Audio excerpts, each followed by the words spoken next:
Ma'am सबसे पहले मेरा जो सवाल है आपसे वो ये है कि उर्दू के ताल्लुक से बच्चों में जो है ना दिलचस्पी दिन ब दिन बहुत कम होती जा रही है।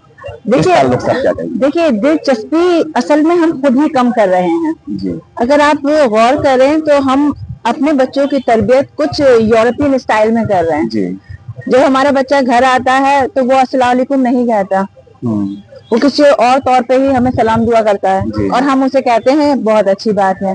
मेहमान आते हैं तो हम ये नहीं कहते सलाम करिए, बल्कि हम कहते हैं बेटा ये पोम सुना दीजिए, ये वो कर दीजिए।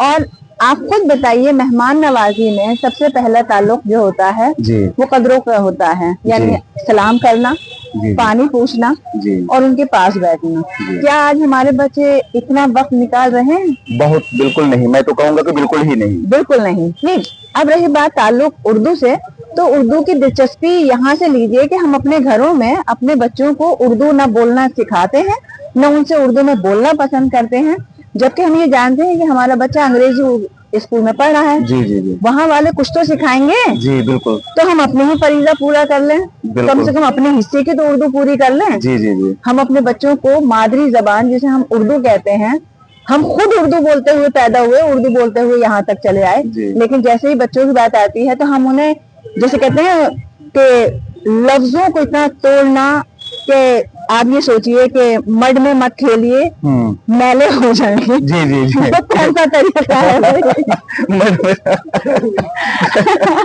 आप ये देखिए कि अगर आप कुत्ते को कुत्ता नहीं कह पा रहे तो फिर बेचारे को डॉग कहने के अलावा कुछ आपको नहीं रहता। तो इसका मतलब आप उर्दू तो खत्म कर रहे हैं ना, उसका नाम उर्दू में कुत्ता है तो है।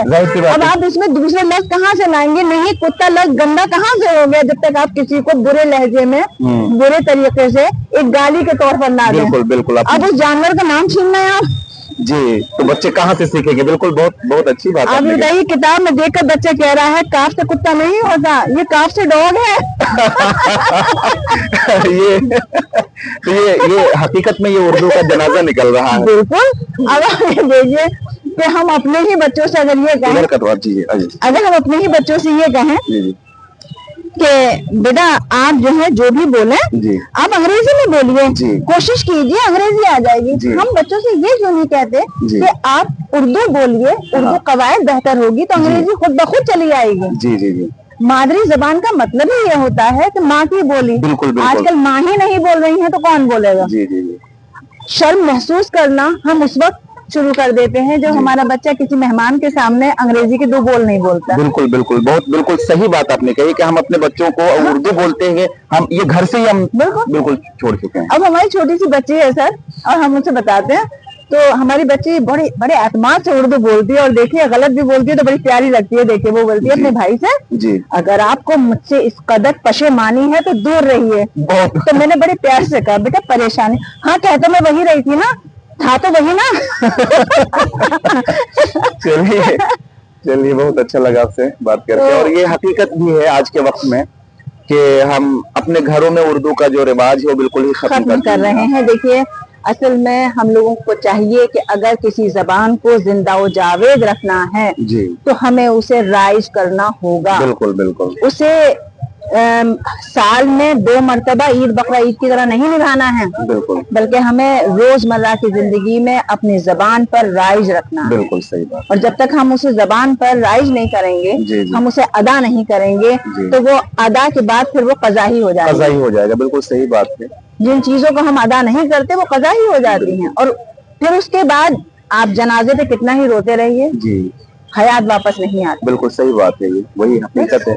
और मुझे लगता है कि किसी भी कौम की तहजीब और शनाख्त के लिए उनको अपनी मादरी जबान से वाबस्तगी बहुत जरूरी है। आप ये सोचिए कि जिंदा रहने के लिए जिस तरह हमें सांस की जरूरत होती है जो रवा दवा है, इसी तरह से हमारी जबानों को भी उतना ही रवा दवा होना चाहिए।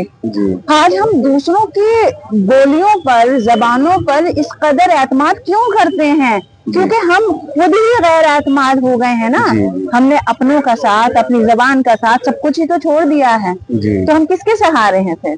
तो बस बहुत सही बात आपने कही। उम्मीद करते हैं कि आखिरी सवाल है कि आप बच्चों को आज उर्दू मेला के ताल्लुक से क्या मैसेज देना चाहेंगे? बस मैं यही कहना चाहूंगी कि मैंने जैसे सुबह भी कहा अपने बच्चों से सुबह स्कूल से कि बेटा किताब की जियारत कीजिए। इधर हम लोग एक मिनट जी। और किताबों की जियारत का मतलब यही है कि कोई चीज जब हम दिल से कहीं मुलाकात के लिए जाते हैं और वो बाएहतराम हो, बावकार हो, तो उसकी मुलाकात जियारत कहलाती है। बिल्कुल। किताबों से बेहतरीन दोस्त आपका कोई नहीं हो सकता, रहबर कोई नहीं हो सकता। और जिंदगी को जिस कदर सलीके से किताबें संवारती हैं कोई और नहीं संवारता। बिल्कुल सही बात कही। और आज के वक्त में बच्चों की दिलचस्पी किताबों से बहुत दूर और मोबाइल से बहुत ज्यादा हो गया। मैं इस चीज से बहुत परेशान हूँ। इसके बारे में क्या कहेंगे? देखिए मोबाइल से भी हमारी गलतियां हैं जो लगे हुए हैं। जब हम खुद चाहते हैं कि हम टेलीविजन देखें, हम चाहते हैं हम अपने इंटीरियर्स में डूबे रहें, तभी तो हम उन्हें सब्स्टिट्यूट देते हैं। जी बिल्कुल। भाई हम जब किसी चीज का मुतबादिल दे रहे हैं तभी तो हम एक चीज से दूसरे से बदल रहे हैं ना। तो वो बदल क्यों है? जब हम वहाँ अवेलेबल होंगे, जब हम उनके लिए हमेशा होंगे कि ये किताब है, ये किताब के जरिए से पढ़िए, हमने ये किताब पढ़ी है, आपके लिए लेके आए हैं। आज हम कुछ भी गैजेट दे रहे हैं, नहीं दे रहे तो किताब नहीं दे रहे। बिल्कुल सही बात। एक वक्त था जब तोहफे में, हदिये में किताबें दिया करते थे लोग और उन्हें संभाल कर रखा जाता था, बाकायदा उस पर लिखा जाता था ये हमें उस वक्त मिली है, वहां से मिली है और ये हमारी दिल अजीज है, हमारी शेल्फ में रखी हुई है, कभी भी उसे उठाकर मोहब्बत से देखना। कहाँ है आज? बहुत अच्छी बात है। मैं बस यही कहना चाहूंगा कि सलीके से हवाओं में जो खुशबू घोल सकते हैं, सलीके से हवाओं में जो खुशबू घोल सकते हैं, अभी कुछ लोग बाकी हैं जो उर्दू बोल सकते हैं। हमारे साथ निखत मैम थी जो बहुत अच्छी गुफ्तगू की और बहुत ही जामे कलाम इन्होंने पेश किया। हम लोग तो अदना से तालिब इल्म हैं, मैम हमसे काफी सीनियर हैं। मैं बच्चों से सिर्फ यही कहना चाहूंगा बच्चों कि आपके पास वक्त है, आप पढ़ाई में, इल्म में अपने आप को लगाइए। दुनियावी अगराज बहुत है, बस आप अपना फोकस, अपना तालीम जिस मकसद के लिए हासिल करना चाहते हैं उसको आप जरूर पूरा करें। बहुत बहुत शुक्रिया निखत मैम आपका। बहुत शुक्रिया। Thank you very much.